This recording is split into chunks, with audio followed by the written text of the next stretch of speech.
The Grand Gaia Kingdom fell into ruins when omnipotent beings infiltrated the Earth. That's when humanity's savior, Lord Asuma, stepped in. Asuma was powerful enough to cast a spell so destructive it could wipe out everything in its path. He not only obliterated the otherworldly beings, but also eradicated the gate connecting Earth to their world. Once the threat was gone and peace was restored, the need for a hero as powerful as Asuma disappeared too. The king decided it was too dangerous to keep someone with such immense power around. After all, the idea of someone being able to destroy everything with a single spell was terrifying. So the king chose to seal away Asuma's powers.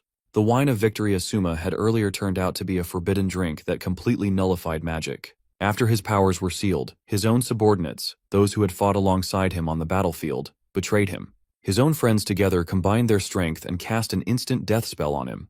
In a desperate last effort, Asuma managed to cast a reincarnation spell, hoping to at least save his soul. But it seemed like it was already too late. And so, this is how Asuma was forced to meet his end. 3,000 years had passed since the great mage died, and now, in the present, we find ourselves in a hospital. There, Asuma wakes up in someone else's body. He has no idea where he is, but as he looks around, his eyes land on a name tag, which pronounces Shiobana Asuma. The name he is reading is quite similar to his own. Moments later, doctors rush into the room, shocked to see their patient miraculously wake up from the vegetative state. While one of the doctors tries to get his attention, Asuma is lost in his thoughts. It seems his reincarnation magic has worked. Not only that, he is feeling grateful that he can understand the language these people are speaking, which means gathering information won't be an issue. The first thing on his mind is to figure out the level of civilization in this world. To do that, he inquires the doctors where the largest library is located. Both doctors are dumbfounded by this unexpected question. Noticing their hesitation, Asuma quietly uses a bit of magic on the female doctor. Almost instantly, she begins rattling off detailed directions like a parrot. The male doctor watches in disbelief as his colleague responds to our boy's queries without question.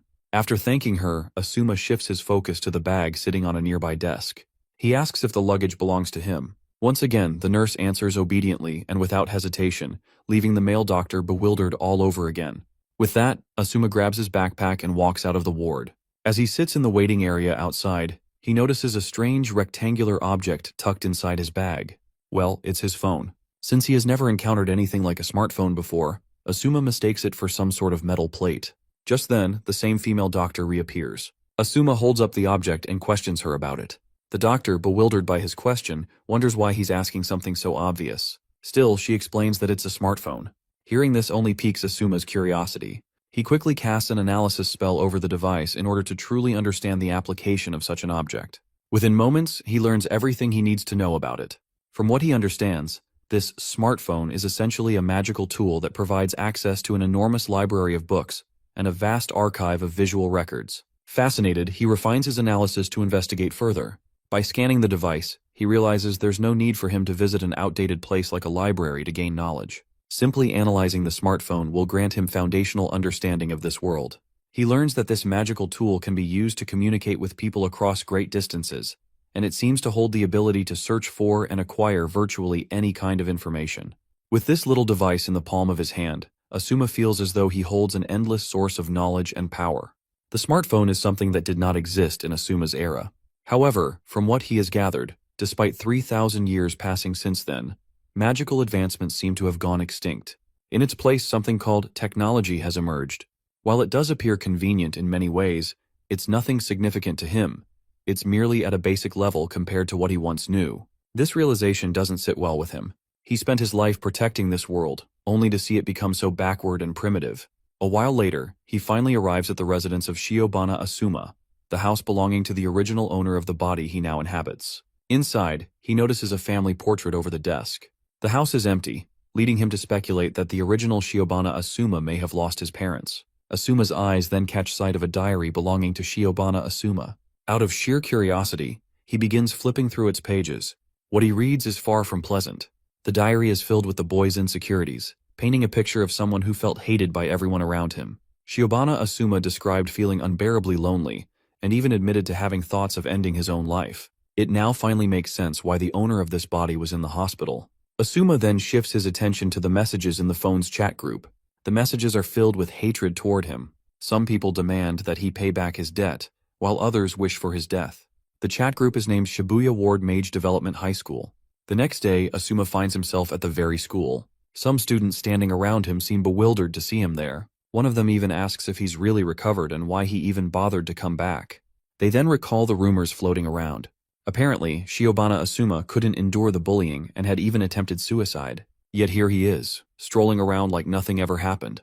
It's then that a yellow-haired guy, Tenoji Kiryu, enters the scene.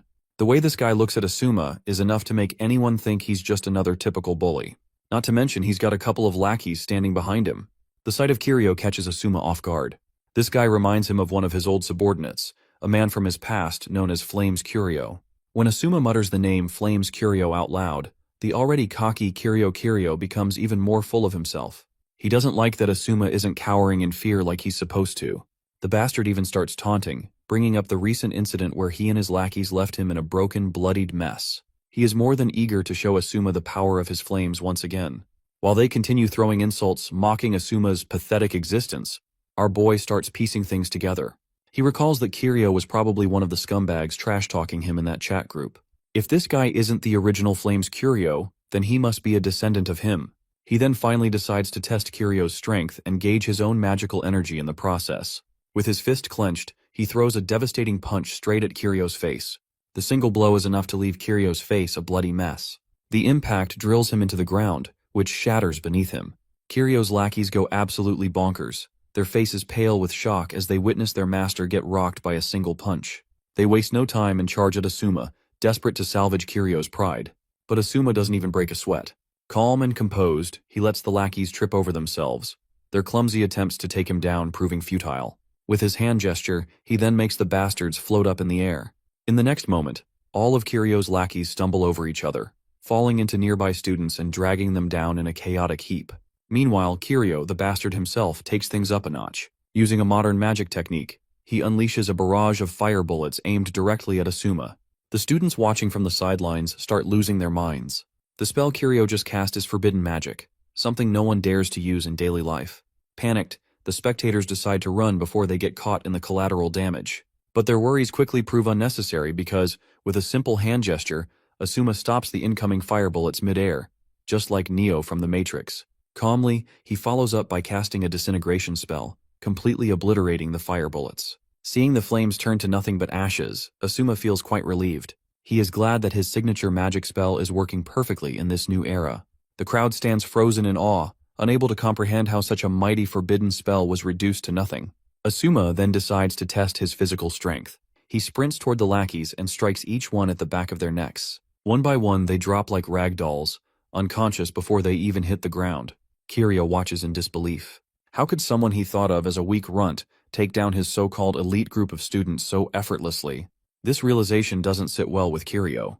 His rage bubbles over, and he begins exuding an intense aura of power. The magic power exuding from Kiryu is so overwhelming that even Asuma is forced to acknowledge the bastard's presence. What's more, the aura feels oddly familiar, reminiscent of the magic from Asuma's own era. He begins to speculate that perhaps this fool has awakened some sort of latent ability passed down through generations. After issuing a bold threat to wipe Asuma off the face of the earth, Kiryu balls up his fist and lunges forward, aiming to land a devastating punch. But Asuma simply extends his index finger and stops the punch like it's child's play. Not only does he effortlessly halt the attack, but he also extinguishes the fire magic that had been radiating from Kiryu's fist. Kiryu freezes in absolute bewilderment. Seeing his magic cancelled so effortlessly is more than his pride can handle. Asuma, however, doesn't stop there. With a flick of his finger to Kiryu's forehead, he sends the bastard flying backward. In the end, the entire area is littered with Kiryu and his lackeys sprawled out on the ground. Asuma remains the only one standing. The rest of the student body, watching from the sidelines, is in utter awe. Their jaws practically hit the floor at the sight of someone they thought was weak, utterly dominating a supposed elite. Meanwhile, Asuma is too busy muttering to himself, lost in thought. This little fun fight was nothing more than a test for him. Through this skirmish, Asuma learns a few things. His latent magical power is intact and functioning perfectly, but his physical strength is slightly lacking compared to what it used to be. Asuma reflects on the reincarnation spell he cast thousands of years ago. It had worked flawlessly, transferring his soul into this body. The original soul of this body was nothing more than a floating black soul, a lifeless, lost entity that had already abandoned its physical form. In the end, Asuma had taken over this vessel, housing his own powerful soul within it. As Asuma sits in the classroom, the other students seem visibly wary of him. stealing glances and whispering among themselves. Meanwhile, Asuma can barely stomach sitting among these people, the very ones who betrayed him, exiled him, and ultimately killed him in his previous life. The only thought consuming his mind is the revenge he'll one day exact for their treachery. However, the class begins, and the teacher announces that today's lecture will include an introduction to modern magic. As the teacher delivered the lecture, Asuma listened intently, absorbing everything the teacher said. The term modern magic piqued his curiosity. It's a phrase he's never heard before. Back in his era, magic was vast, ancient, and unstructured, passed down through tradition and natural talent. But that magic, as the teacher explains, has long since gone extinct. Now, thanks to the development of science, magic has been standardized and refined into what is known as modern magic. The concept is fascinating, especially since it seems to be constructed with systems and theories that Asuma has yet to fully grasp. A while later, the students are gathered outside on the training grounds for their next class. Professor George East begins the session with introductions and then announces the main event of the day, the aptitude test. Apparently, each student will be assessed to determine what type of magic they can wield, and the teacher encourages them to give their best effort. Asuma stands among the students, his face full of doubt. He doesn't quite understand what the teacher means by this aptitude test. Seeing the confusion on Asuma's face, Professor East decides to explain further. In modern magic, aptitude is expressed through colors. Red represents fire magic, blue signifies water magic, and black corresponds to dark magic. Magic is wielded by passing mana through the body into magical circuits, but the capacity of these circuits is limited. Because of this, most people are only capable of mastering one attribute, the one best suited to them. In simpler terms, whatever attribute a person resonates with the most becomes their specialty. Finally, it's Asuma's turn. The teacher inquired about his attribute. Calmly, Asuma reveals that he doesn't have one. This, of course, bewilders the teacher, who presses him for clarification. Asuma explains that he doesn't possess a specific attribute and therefore doesn't plan to specialize in any particular type of magic. The teacher is visibly annoyed by the nonsense Asuma is spouting.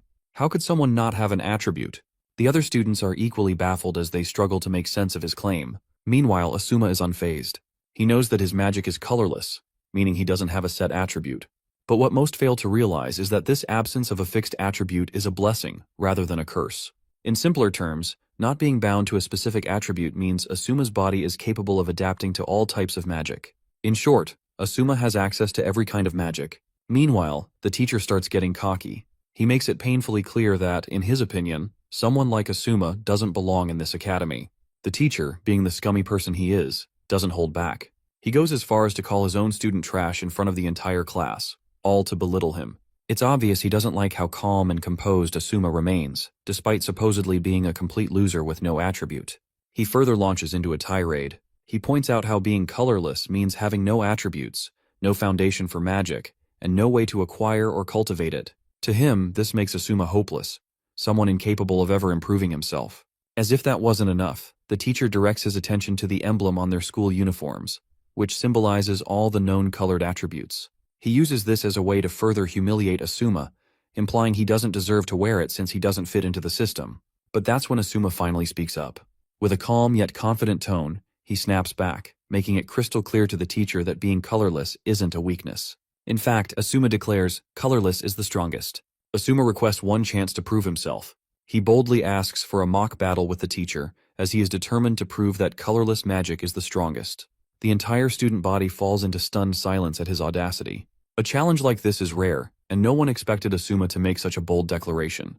But the teacher is beyond furious. Anger burns through him, and he makes a decision on the spot. He announces that the aptitude test will be replaced with a mock battle. No restrictions. The teacher declares that Asuma will be his first opponent. The students, already shocked, are now completely dumbfounded. To think that the teacher would change the test like this, and even more so that he'd pit himself against Asuma, is beyond their comprehension.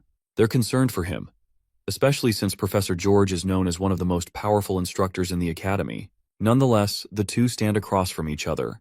The teacher, ever the scum, can't resist sneering. He casually remarks that mock battles sometimes end in unfortunate accidents, warning Asuma that he might regret his decision. But Asuma simply remains nonchalant. In fact, he's more concerned about the teacher's abilities than his own. This only fuels the teacher's anger, and he snaps at the student acting as the referee to give the signal. The poor hesitant student quickly gives the signal to start the battle. As soon as the battle begins, the teacher wastes no time. He immediately takes his stance, preparing to unleash his powers. Before getting started, he boasts that even in modern magic, not all professors can handle multicolor attributes. But he, and only he, is the one in the academy who can. With that, the teacher unleashes one of his signature moves, Modern Magic Blaze Bomb, Thunder Lance. The sheer power of the attack is enough to rattle anyone, but Asuma simply blocks it with a magic barrier. The way he does it makes the attack seem like nothing more than child's play. The teacher is left utterly stunned, while Asuma remains as calm and composed as ever. Growing desperate, the teacher throws another devastating spell, hoping to overwhelm Asuma. But once again, my guy stops it with his bare hands, as though it were nothing. The teacher's desperation only deepens. He's starting to realize that Asuma is no ordinary opponent, but his pride is on the line, so he continues his relentless barrage of attacks. The students can hardly process the display of power and composure Asuma is showing. They can hardly believe their eyes. Despite the onslaught, Asuma continues to walk forward, unaffected by the teacher's attacks. He breezes through everything the teacher throws at him, advancing without a hint of fear. In a final act of desperation, the teacher unsheathes his lightsaber, warning Asuma not to come any closer. But Asuma makes the lightsaber disintegrate with a flick of his hand, rendering it useless. Then, he places his hand on the scummy teacher's shoulder, signaling that the battle is over. Asuma demands the teacher own up to his actions. He wants this bastard of a teacher to reveal the ill intentions he had harbored. If the teacher doesn't admit his faults aloud, Asuma won't hesitate to disintegrate him into nothingness. The coldness in Asuma's tone leaves no room for doubt. He means every word, and he will carry out the threat without hesitation. Beads of sweat begin to form on the teacher's face as the weight of the threat weighs on him psychologically. His pride is shattered, and he's losing control. He can't believe it. Asuma, the same student he'd bullied and belittled, had been pretending to be weak all along. The revelation is mind-boggling. Eventually, the teacher's resolve crumbles. He begrudgingly admits out loud that he had been trying to beat Asuma down. The moment the students hear this confession, they're left in stunned silence. Some of them waste no time rushing to report the teacher's deplorable behavior to the headmaster, eager to see justice served for the students. Meanwhile, Asuma stands tall, savoring his victory. He looks down at the trembling teacher and asks what it feels like to have his pride shattered by someone like him, a supposed colorless fool who ended up far stronger than anyone had ever imagined. As he says this, he also makes sure to tear off the colorful emblem from his uniform that signifies the attributes. Afterwards, classes continue as usual. Inside the classroom, the students seem tense, stealing uneasy glances at him. They're still shaken by how he humiliated a teacher in front of everyone. This boy doesn't resemble the Asuma they once knew. He's like a completely different person. When class ends, Asuma suddenly stumbles across a girl. He quickly thanks her for helping him earlier, expressing how grateful he is for the time and support she gave him earlier in the class. The girl shows some humility, brushing it off as nothing. That's when my guy steps closer to her and says he has a request. If she's okay with it, he wants her to go out with him. This sudden confession leaves the girl bewildered. Not just her, but the entire student body watching is completely dumbfounded. All the other girls are getting flustered. They can't believe the double ponytail girl was invited out by the cutest guy in the class. Eventually, the two of them end up hanging out together, and she shows him around the school. After they're done with the little tour, he thanks her once again for showing him around, hoping he hasn't been too much trouble. The girl quickly downplays it with humility. However, inwardly, she feels disappointed, realizing that he only invited her to hang out so she could show him the school. Not quite what she had hoped for. She was literally looking forward to having a date with him. But suddenly, she snaps out of her thoughts, feeling disgusted with herself for being so desperate to have a boy around. As she's going through this turmoil, Asuma overhears her and asks, confused, what the heck she means by that. The girl quickly brushes it off, insisting it's nothing. Next, they visit the magic analysis room, a place even students can use if they apply for access. After the tour is complete, Asuma thanks her once again, promising that he'll repay her for the kindness she showed him. The girl quickly starts blushing at his words. Then, she suddenly asks him a weird question, wondering if he is really Asuma. She immediately apologizes for the odd question, but she admits that she just can't shake the feeling something's different about him. It's as if something in his personality has changed. To this, Asuma explains that he spent some time in a coma, and after waking up, he can't seem to remember his past self. He's not sure how he used to behave or how his current behavior differs from before. The girl apologizes again for asking such a strange question, and after that, they part ways. Later, Asuma returns to the magic analysis room and secretly sneaks inside by infiltrating the security system. Once inside, he places his hand over the digital window to perform an ancient magic analysis. Right then, a bunch of system windows pop up in front of him. After reading through everything, he concludes that combining ancient and modern magic isn't as far-fetched as he initially thought. He then decides to apply for the access to the magic analysis room in order to learn more about modern magic. Suddenly, a guy approaches him and asks if he's Shiona. Asuma is spooked by this random guy appearing out of nowhere. What's even more strange is that Asuma didn't feel his presence until now. On top of that, this guy looks oddly familiar, like one of his subordinates from the past, known as Isaiah. Out of curiosity, Asuma asks the unknown guy his name. The dude introduces himself as S4 Katsuki. S4 represents the strongest individuals in the academy, which makes this guy one of them. Katsuki then brings up the question about Asuma being colorless, finding it very intriguing. Since he finds Asuma interesting, he expresses his desire to be friends. At first, Asuma responds with silence, but eventually he extends his hand and shakes hands with Katsuki. As they shake hands, Asuma feels something unusual. He senses an overwhelming magic inside Katsuki. It's as if Katsuki is intentionally letting Asuma feel his power, casually showcasing his modern magic in the process. After their brief interaction, Katsuki leaves, but not before leaving an impression. Asuma is fascinated to realize that Katsuki is wielding white magic so effortlessly. The next morning, we find ourselves in the staff room, where Asuma submits his application to use the magic analysis room.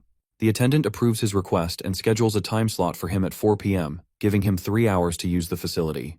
As he sits in class, Asuma reflects on the magic analysis room. While the room is equipped with the latest technology, he does not need that for now. He is more interested in the ancient magic grand panel, a type of ancient magic used during Asuma's lifetime in that era. It's a secret technique that only those born with a natural magical aptitude, known as magical entities, could use. The mechanism works as follows. It absorbs mana from the atmosphere, compresses it within the mana slots inside the body, and determines the magic to be activated. The refined mana is then transferred from the mana slots to the execution slots. This unstable process of activation was standardized using a magic circle. The precision and elegance of a magic circle were directly proportional to the skill of the mage. Designed and drawn by the caster, mana would flow into the magic circle, and upon release, the magic would be activated. However, ancient magic could only be used by the chosen few. Those without magical talent were unable to refine mana within their bodies. But things appear to have changed in the present era. The mana slots and execution slots within the body have been replaced by an organ called the magic circuit. With the invention of a tool called the smart rod, mana is automatically injected into the magic circuit, and magic circles are artificially generated to activate magic. In other words, the process has been further generalized, making magic activation possible even without innate individual differences. On the flip side, the manualization of the process has reduced the overall power of magic compared to ancient magic. Of course, magic can't be used if the smart rod is taken away. With all this information in Asuma's mind, he starts formulating a way to develop a hybrid magic system that combines ancient techniques with modern technology. To achieve this, he knows he must first master modern magic at the highest level and conquer all attributes. He proceeds to calculate the foundational theory for his hybrid magic hypothesis, confident that the quantum computer in the room can handle the task. With the press of a button, the process begins. While waiting for the calculation results, Asuma decides to step out and grab a drink. But suddenly, the door bursts open, and before he knows it, Asuma finds himself falling. Apparently, someone has just attacked him using a modern magic spell, a targeted area-type spell at that. He can't figure out where the hit came from, and the fact that it slipped past his detection bugs him to no end. As he collects his thoughts, he recalls his earlier interaction with Katsuki. It dawns on him that Katsuki must have done something shady during their handshake. Though Asuma isn't sweating over this sneaky attempt, he's definitely disappointed. Katsuki clearly had no intention of becoming friends, but now, Asuma is ready to remind this bastard of his place. As he steadies himself, Asuma realizes he isn't actually falling from the sky. It must be a recognition-altering spell, a spell designed to create a false sense of reality. This spell is just like the one his friend Isaiah used to craft. To think that even after 3,000 years, he never expected to see this familiar ability in action. However, if he keeps falling through the sky like this, he isn't sure what comes next. That's when a swarm of bats suddenly rushes at him. But Asuma quickly casts one of his spells to fend off the danger. But just fending off these monsters isn't enough. At this rate, he'll be on the defensive forever. He needs to pinpoint Katsuki's location if he wants to get out of this situation. First, he decides to use declaration magic to stop his fall. But before he can act on this, he notices spike balls forming around him, clearly resembling the magic used for a lightning strike. After a bit of struggling, he figures out that whenever he casts any counter magic, it triggers an intercepting spell. He casts another spell to dissipate the lightning bombs before they can explode and take him down. There's no time to use declaration magic either. Suddenly, he finds himself in a vast space where he can literally see planet Earth from the distance. He can't breathe in the vacuum of space, but then, out of nowhere, meteoroids start dropping down. At this point, Asuma begins to feel tired of all this nonsense. He knows this has become an endless fight, and he just wants to be done with it. With his own spell, he obliterates the meteoroids like it's nothing. Asuma can easily defend himself against these mass-based attacks. They're relatively simple to intercept. However, this place is a vacuum, completely devoid of air. At this rate, he knows he'll eventually suffocate. That being said, Asuma is forced to admit that this magical space is constructed with remarkable precision. It's almost like a work of art. Then again, that's not surprising. It's exactly what he'd expect from Isaiah, who always admired beautiful things. But precisely because of Isaiah's aesthetic sensibilities, there's also a flaw. Asuma knows someone like Isaiah would want to witness everything that is happening here with his own eyes. That means he must be nearby, watching. There has to be a peephole he's using to observe him, and that peephole is the weak point Asuma is determined to find. Meanwhile, Katsuki can sense that Asuma is trying to resist his magic. But despite noticing his efforts, Katsuki is confident that he won't let Asuma escape this easily. Another giant meteor comes toward Asuma, ready to incinerate him. But he keeps his eyes closed, maintaining his focus and concentration. He's planning to release the concentrated mana stored within his mana reservoir and cast a grand magic circle around himself. Through this enormous magic circle, Asuma intends to analyze the space around him, uncover the anomalies, and locate the enemy's surveillance point. But just before the meteors collide, Asuma finally pinpoints the surveillance hole Katsuki has been using to spy on him. Without hesitation, he shatters the illusion entirely. The fabricated space collapses, and Asuma finds himself back in the school. He then leaps through the window on the rooftop where Katsuki is waiting. Asuma doesn't waste any time. He gets straight to the point, demanding to know why Katsuki cast that spell. Katsuki remains silent, offering no explanation. Asuma continues to press him further, asking him why Katsuki would try to harm him, especially since they were supposed to be friends. That's when Katsuki finally reacts. He drops the act and starts acting all chummy. With an almost unsettling admiration, Katsuki expresses how impressed he is. The way Asuma broke through his illusion magic was absolutely insane, bordering on the impossible. Not to mention, his chantless levitation magic is just on a whole another level. Any praise he can shower is not enough to describe how amazing our boy is. To think someone would use a magic circle in such a cunning way was beyond Katsuki's expectations. He keeps yapping away, non-stop, throwing out endless praise for Asuma, marveling at his ingenuity. But then, Katsuki's chummy demeanor suddenly shifts into a sassy, smug expression. Without hesitation, he casts another spell, his intentions crystal clear. Bring Asuma to his knees. As the spell comes toward our boy, he is stunned to realize that he did not even sense the casting of another spell. This time, Katsuki unleashes a modern magic spell called Meteor Fall. Small air tornadoes swirl into existence, quickly morphing into heavy metal rods. Asuma is momentarily awestruck, as Katsuki manipulates the wind with such precision to launch these deadly projectiles at him. But when those rods rain down, Asuma dodges them with ease, slipping past the onslaught as if it's nothing. At one point, he narrowly avoids being pierced, but he stops the rods just in time, preventing them from ruining his face. Katsuki, on the other hand, feels totally turned on by Asuma's incredible display of power. He is totally invested and wants to see even more of what Asuma is capable of. So, using his wind magic, Katsuki literally yanks electricity poles out of the ground and throws them down toward Asuma. The wires are crackling with an immense amount of electrical power. Asuma quickly leaps backward, narrowly avoiding the deadly current. It's clear now, he's starting to struggle under this relentless barrage. He can tell that Katsuki is doing everything in his power to leave no escape route, trying to corner him. The rods are thrown again, but with a single hand gesture, Asuma obliterates them effortlessly. However, the debris bounces back and hits him. It's not brutal, but it's definitely annoying. Katsuki begins laughing, clearly entertained by the sight. The fact that Asuma is reaching his limits amuses him greatly. This bastard is enjoying every second of it. But it seems all the trash he's thrown at Asuma was just the beginning. In a move that takes Asuma by surprise, Katsuki manipulates the plane's trajectory, making it plummet directly toward him. Proudly, Katsuki proclaims that this is his magical world. And now, he eagerly watches, curious to see how Asuma will defend against this new wave of destruction. But my guy quickly counters with magic of his own. He cancels out the spell this bastard was using and makes that so-called passenger plane explode mid-air. Turns out the plane wasn't even real. It was just an illusion, a clever distraction. The real threat was a needle, hidden in plain sight, speeding toward him. But before it could pierce him, Asuma snatches it mid-air like it's nothing. Katsuki is left standing there, his mouth wide open.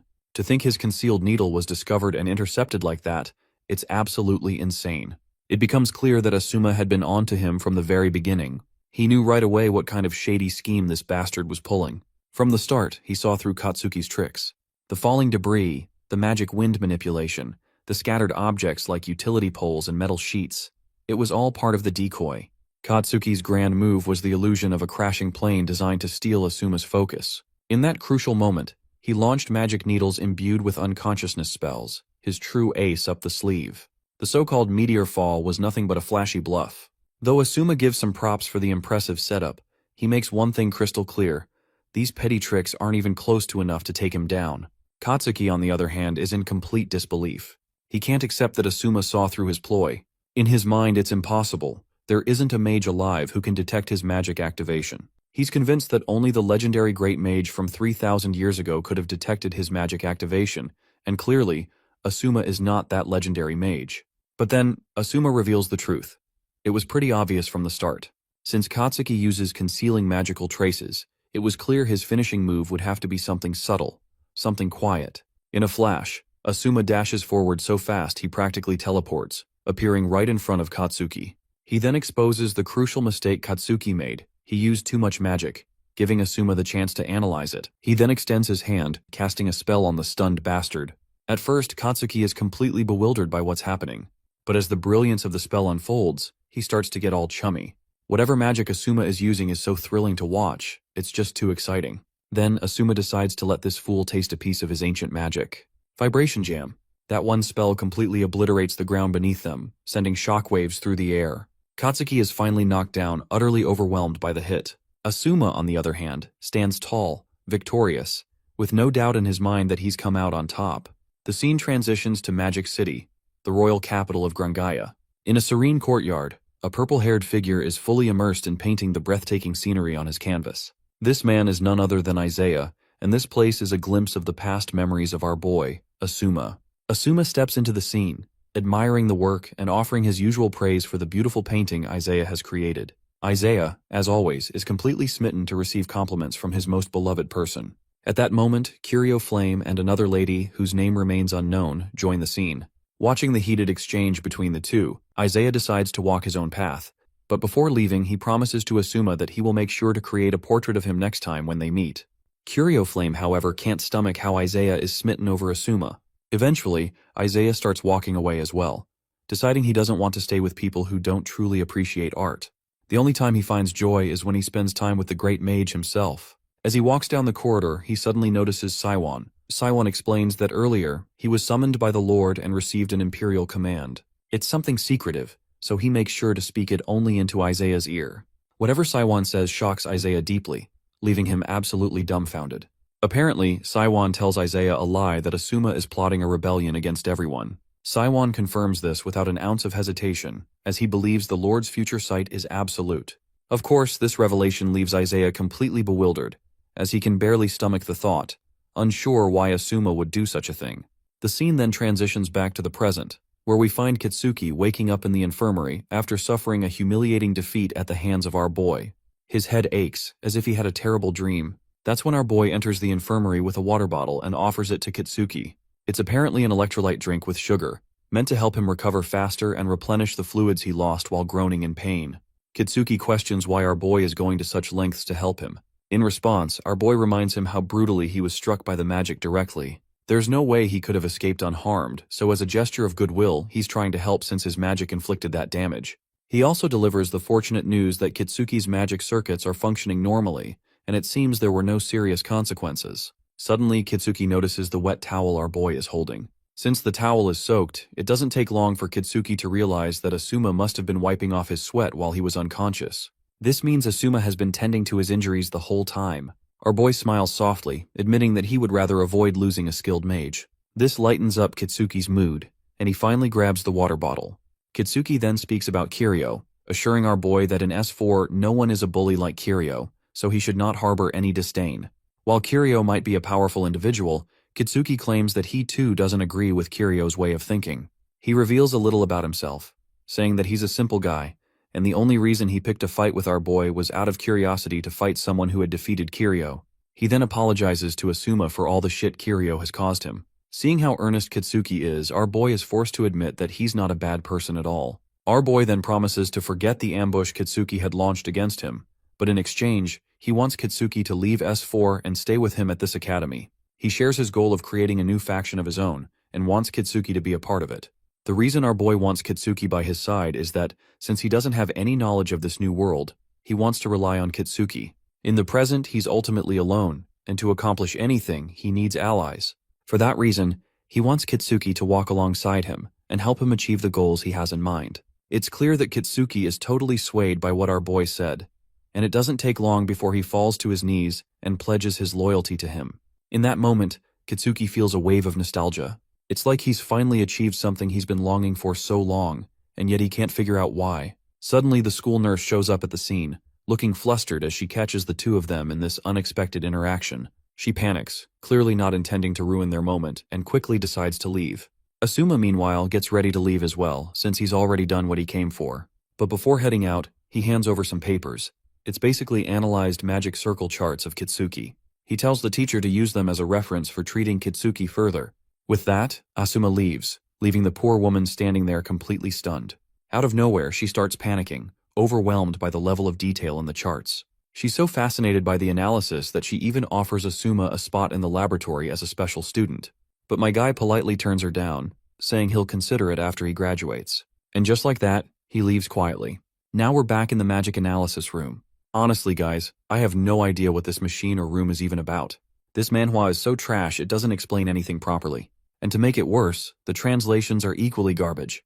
Anyhow, after using the supercomputer for a while, the analysis of the new magic has finally been completed. A system window pops up, displaying the results of the analysis.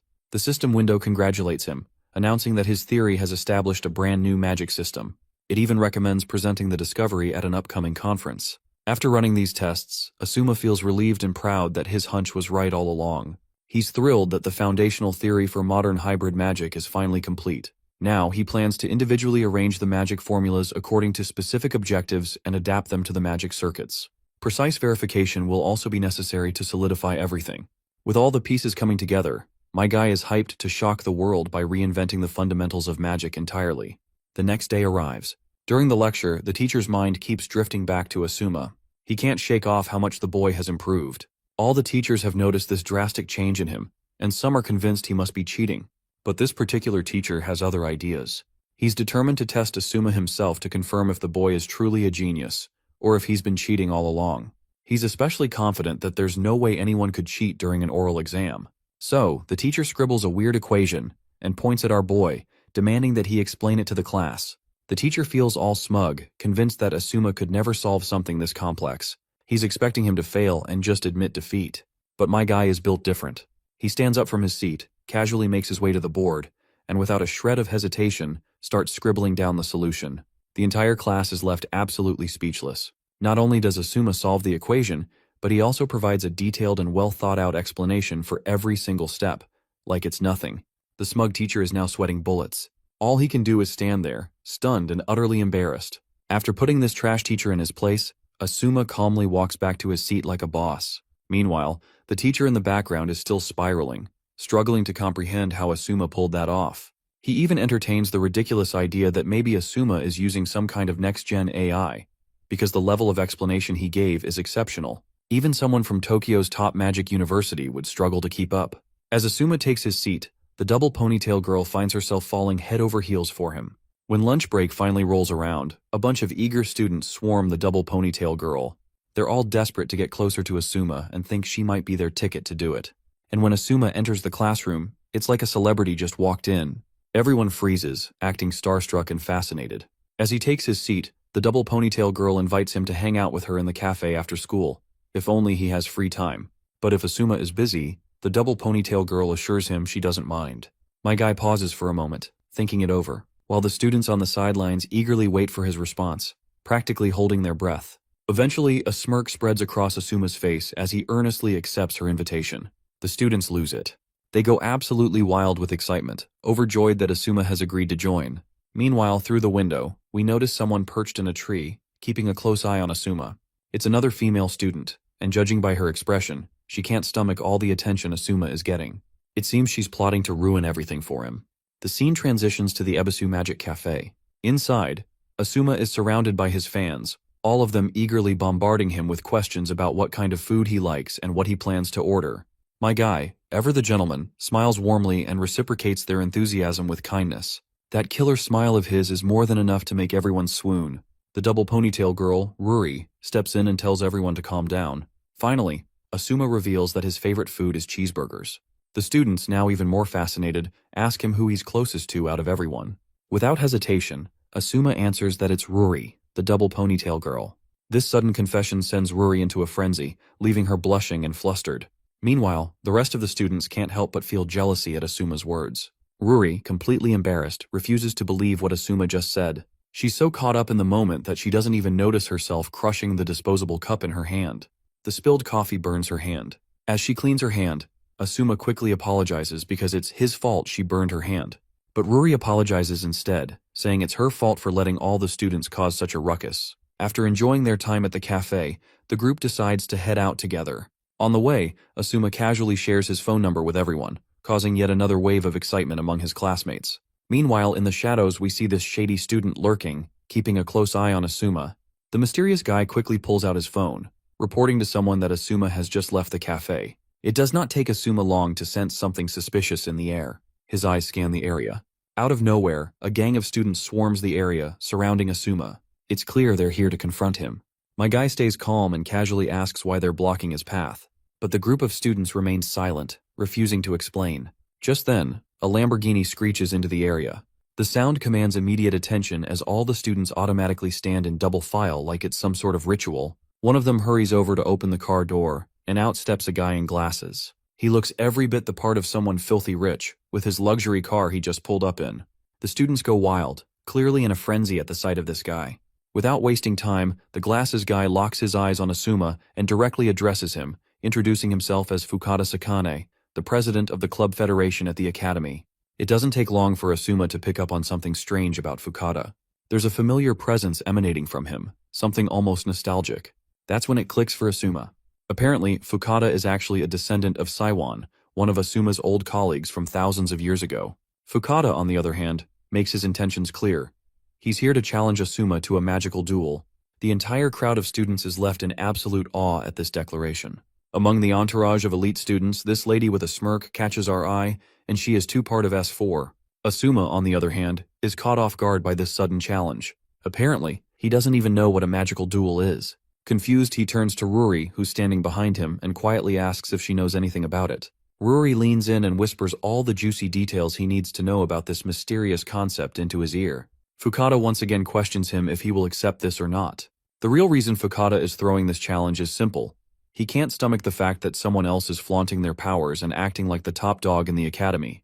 To take the spotlight back, Fukada is ready to throw down without hesitation. He performs some magic mojo, and his sword, still sheathed in its scabbard, begins to glow with an intense light. Asuma can feel the waves of negativity radiating from Fukada.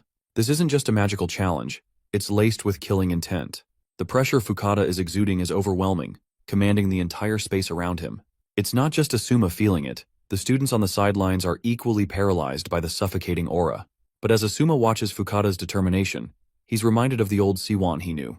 Siwon had the same indomitable spirit, always striving to climb higher and improve himself no matter what it took.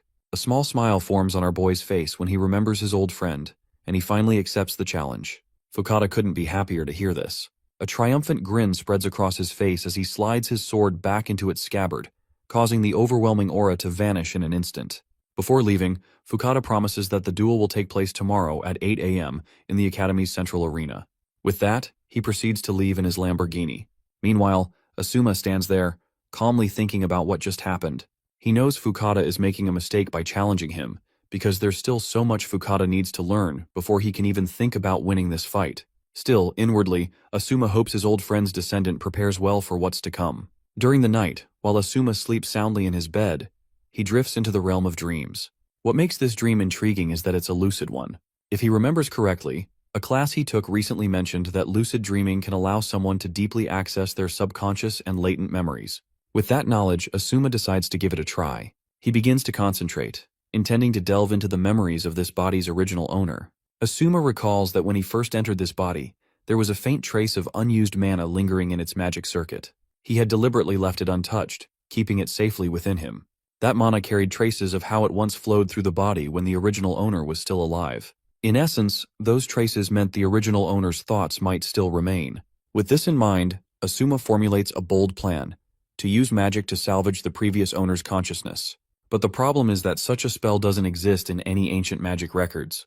But that doesn't faze him. He's determined to develop one here and now. He begins muttering a stream of scientific-sounding magic jargon, likely to impress the audience. He gets to work crafting his spell. It's a blend of logic, instinct, and sheer brilliance. Eventually, after meticulous effort, he succeeds in creating the spell. When he finally casts it, the experiment proves successful. The consciousness of the original owner begins to manifest before him. While Asuma feels satisfaction at his accomplishment, the original owner appears bewildered, utterly lost about where he is and what's happening. Suddenly, a sharp, stingy pain pierces the original owner's head, causing him to drop to his knees in pain. This sudden agony, however, is a clear sign. The synchronization between his consciousness and the body's buried memories has begun. The original owner of the body finally remembers everything. He recalls that he had attempted suicide in his room, lost consciousness, and was then taken to Shibuya Matsutu Hospital, where he fell into a comatose state, never to wake again. Or so it should have been. Asuma gently reminds the owner that, in reality, he's currently borrowing his body. Though Asuma apologizes for taking over without asking for permission, the original owner reassures him that it's fine. In fact, he's relieved. He's sure he would have remained in a vegetative state and never been able to use this body again. What truly piques his curiosity, however, is the question of why someone from 3,000 years ago, like Asuma, has reincarnated into his body. Asuma then takes his time to explain everything that led him to this point. The original owner is left completely boggled when he learns that Asuma defeated Kiryu, the person who used to bully him all the time. But what blows his mind even more is the fact that Asuma also took down the scummy teacher George East, who was supposedly the strongest instructor in the academy. Asuma shrugs casually, saying they were malicious towards him, so he knocked them out. The original owner is even more stunned when he learns that Asuma also defeated Kitsuki from S4. Asuma simply affirms this without a shred of doubt, once again reiterating that they were malicious towards him. The poor original owner has absolutely no clue what in the world he's hearing. To think that a nobody like him is now the center of attention for the entire academy, it's too much for him to even process. But as he reflects on it, he realizes it no longer matters to him since he's already dead. As for why someone from 3,000 years ago like Asuma reincarnated into his body, the original owner believes he's figured it out. While in the coma, he had a dream. He remembers floating in pitch-black darkness, with a meteor shower nearby. The meteors were being sucked into a massive black hole one by one, consumed by its gravity. Among all the shit going on, one light caught his attention. It was flickering weakly, and for some reason, it drew him in. It seemed like it was struggling desperately against the pull of the black hole. At that moment, he thought to himself that if it didn't want to be pulled in so badly, he should help it. The original owner made a decision. He would take its place. And of course, that flickering light was none other than Asuma, who now resides in this body. The original owner, who had been nothing but a failure, a man who couldn't accomplish anything he set out to do, someone who wanted to die. He had kept living despite wanting to die. Meanwhile, our boy, Asuma, was the man who desperately wanted to live but was dying. The original owner feels relieved and even glad that Asuma became the new owner of his body. He believes this was how fate intended it to happen, and he is deeply grateful for it. That's when Asuma finally speaks up, revealing something that surprises the original owner. He explains that they are now of one mind and body, inseparable. Without either of them, the current Asuma wouldn't exist. From now on, they're in this together, and this is their shared story. Asuma promises to make the owner's wishes come true, a heartfelt vow that makes the owner's eyes well up with tears of happiness. With this promise, the original owner feels ready to look forward to how their story will unfold together. Suddenly, the original owner notices his feet starting to blur and fade. It seems like the dream is ending, and it's time for Asuma to wake up. Before vanishing completely, the original owner thanks Asuma one last time for bringing him back to life. He reassures him that from now on, he'll keep an eye on their journey, watching how everything that is going to happen. With that, the original owner disappears into the void, leaving Asuma alone. This is then that Asuma silently vows to himself to honor the promise he made to the original owner. Together or apart, their story is only just beginning. Even though the owner is nothing more than a remnant of lingering thoughts, Asuma still wants to fulfill his lingering wish. The scene transitions to S4, Fukada Shion's residence. In the courtyard, Fukada sits right in front of a crystal, fully concentrated. This crystal is actually known as ulzite nitride orichalcum, a rare metal mined only from the Fukada family's long-held mines, and it's the hardest metal to exist on Earth. But then, the guy swings his blade and effortlessly cuts the crystal into multiple pieces like it's nothing. It's then that we meet the lady again. Fukada is annoyed she's here, but he decides to let it slide since it's an emergency. This lady is also from S4, and her name is Mizuhara Miyoto. The lady is fascinated by his skill. She compliments how the fracture toughness and wear resistance of this crystal are 30 times that of diamonds, and the mana conductivity is 100 times that of iridium. It's the most important rare metal for manufacturing the 17th generation smart rod. Using ulzite nitride orichalcum as a test target is just too extravagant. Fukada then mentions that he's already watched the video of Asuma's recent fights with both teacher George and Kiryu. He finds it hard to believe that Asuma, who was just a runt not long ago, is now smashing everyone in his path. The lady also finds it quite intriguing. Fukada reflects on how both Kitsuki and Kiryu are formidable in their own ways, but they still ended up losing to Asuma. However, as a member of S4, he makes it very clear that he won't tolerate anyone threatening the Academy's prestige, nor will he show mercy. Mizuhara agrees to this, and adds that while he might be attributeless, underestimating him would be a big mistake they'll regret. With his magic swordsman Fukada-style secret technique, Fukada is confident he'll crush everyone in a magical duel. Swearing on the moon itself, he vows not to let himself down. To him, the Academy's authority takes precedence over human life, and he's determined to maintain his status and dominance. Mizuhara, on the other hand, seems a little more excited about turning Asuma's beautiful face into a bloody mess. The scene then transitions to the past, where we meet Siwon, Fukada's past self. Here we see Asuma meeting Siwon. It turns out Siwon has discovered a new magic that can unlock one's latent abilities and potentially increase mana capacity by about tenfold. While it's undeniably impressive, there's a catch. This magic amplifies the caster's aggressive tendencies, causing them to manifest outwardly. The scene shifts to the magical duel Central Arena's waiting room, where our boy is getting ready for his battle ahead. While Asuma prepares, Ruri is fired up, determined to give him all the support she can muster. But as she thinks about it more, she realizes Asuma has been relying on her a lot lately. He keeps turning to her for help and treats her very kindly. Lost in her flustered and slightly pervy thoughts, she's suddenly jolted back to reality when Asuma asks her which tie looks better. She points at the black tie, and he ends up choosing it, thanking her for her input. He then asks her if winning the duel would increase his rank and, as a reward, whether he'd get more usage time in the magic analysis room. Ruri confirms, assuring him that once he ascends in rank, he'll earn those extra privileges. The girl asks him why he's so concerned about something like this right now, of all times. To this, Asuma simply smiles and responds that it's the most important thing to him. He then questions her, wondering why Fukada sees him as such a big threat for no apparent reason. Ruri clarifies that, in Fukada's eyes, Asuma is the one who disrupted the peace of the students just by existing. On top of that, they're claiming he's been caught engaging in inappropriate actions within the Academy. She then points out the Academy newspaper, asking if he's seen it yet. She shows him the headline, revealing that S4's Fukada Sakine is going up against the attributeless Shibona Asuma in an upcoming fight. The article also mentions that the club union president, who governs order within the Academy, will mete out punishment to any student who threatens the Academy's reputation. It seems clear now, there's no other choice but to fight Fukada. However, Ruri tries to remind him that it's better to avoid mingling with Fukada entirely. She explains that Fukada is a master of Japanese magic swordsmanship, the heir to a conglomerate that produces rare metals for the smart rod, and a major donor to the Academy, donations that amount to billions. Because of that, no one can go against him within the Academy. No matter what reason Asuma might have for challenging the Academy's top dogs, the public will always be swayed by the righteous nonsense Fukada spins.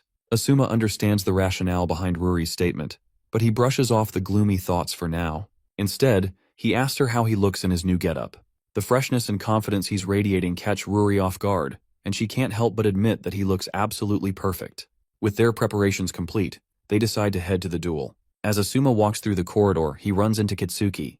Kitsuki leans in toward Asuma and whispers something shocking. After delivering the news, he simply walks away, leaving Asuma to process it. Meanwhile, Ruri is left bewildered, wondering what they just talked about. Finally, we arrive at the central arena.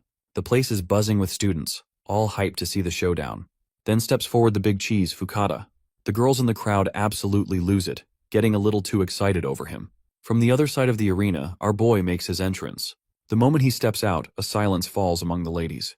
Now the two contestants face each other, their intense gazes locking as if staring into each other's souls. Fukada, despite everything, feels a flicker of admiration for Asuma. The fact that Asuma didn't run away and came to face him head-on earns some grudging respect.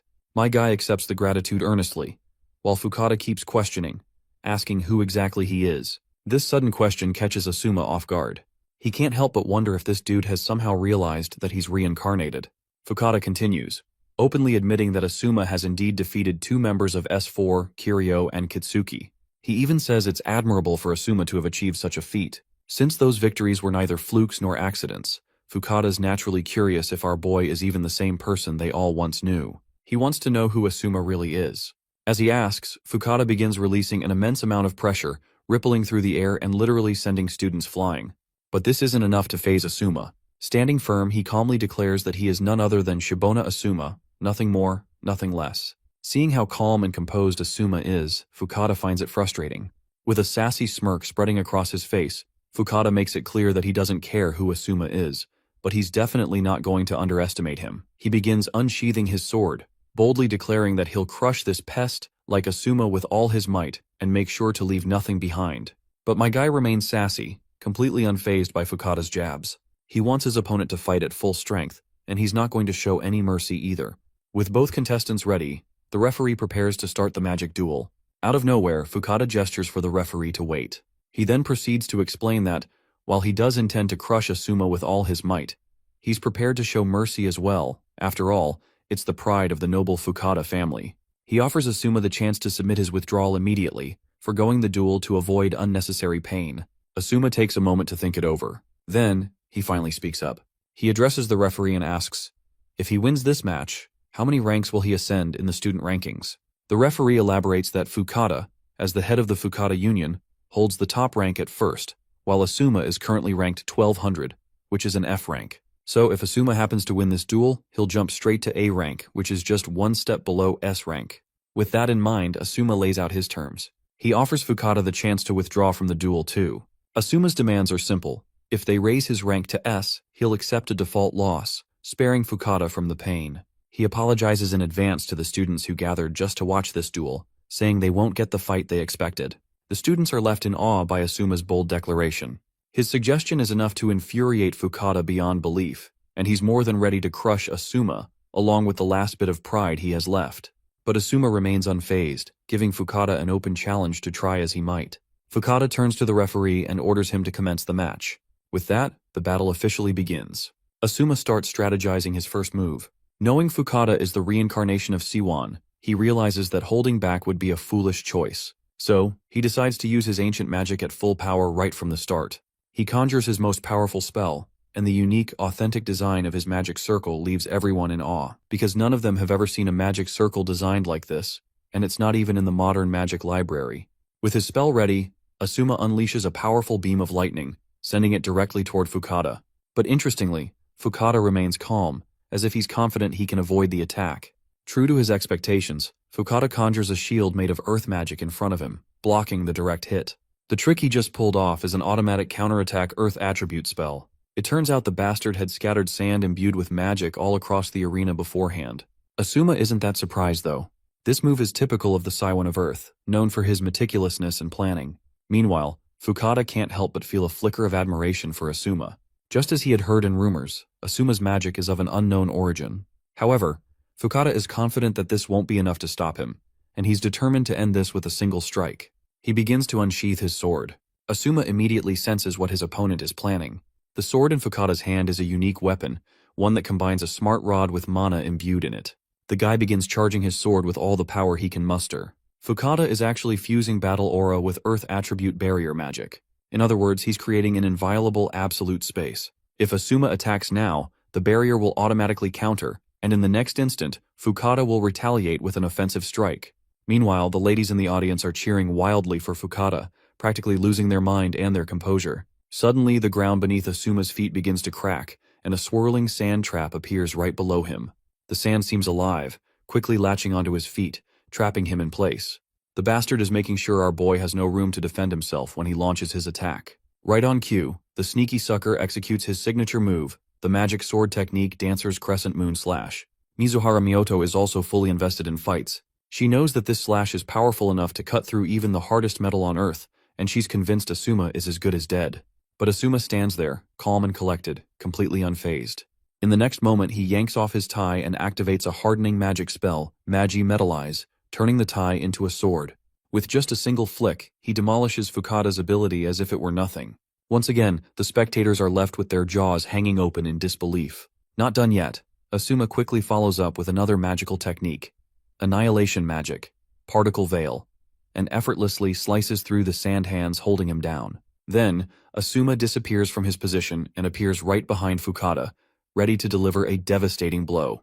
But it seems Fukada has an invincible barrier surrounding him. As soon as our boy lands his strike, his sword is grabbed by a massive sand hand that emerges through the barrier. Asuma releases his sword and dashes toward Fukada. More sand hands come at him, but my guy uses one of his techniques to disintegrate them like they're nothing. His sword quickly slithers back into his hand, and he clashes blades once again with Fukada's sword.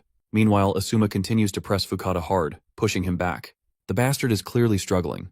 This is the first time he's been pushed this far in a battle. But then, his strained expression morphs into a sassy smile as he claims that he now has a reason to unleash the true potential of his sword.